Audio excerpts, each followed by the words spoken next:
សួស្តីបងប្អូនអរគ្នាបាទក្បាលវីដេអូមកនៅក្នុងចកាតរ៉េននៅខាងស្រុកចកាលើកំពង់ចាមបងប្អូនបាទហើយនេះគឺជាសកម្មភាពខ្ញុំទៅលេងចកាតរ៉េនជាមួយនឹងក្រុមគ្រួសារ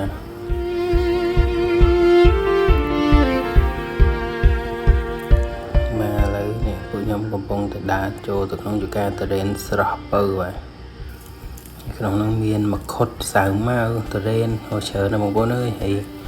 ដោយសាររៀងចុងដៃអញ្ចឹងម្ចាស់ចកាក៏ឲ្យយើងបេះសាវម៉ាវញ៉ាំ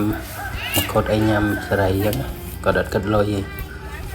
នេះកម្មភាពកូនខ្ញុំកំពុងយកមកុដទុកនេះម៉ែក្មេកខ្ញុំបកសាវម៉ាវញ៉ាំនេះក្មួយបងថ្លៃឡើងពេញដើមកាច់សាវម៉ាវនេះកូនស្រីខ្ញុំកូនពៅនាំទៅដើរលេងដែរនេះត្រេនគាត់ល្អបងប្អូនអើយឆ្ងាញ់ទៀត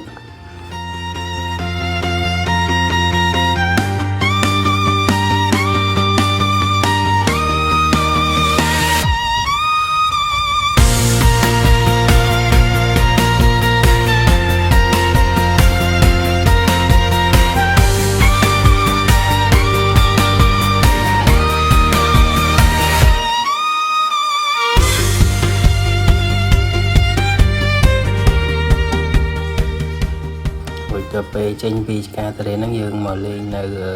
ទឹកឆាបងប្អូនបាទចាំមើលតាមដានសកម្មភាពវីដេអូទាំងអស់គ្នាបងប្អូនវីដេអូទៅលេងទឹកឆាបន្តទៀត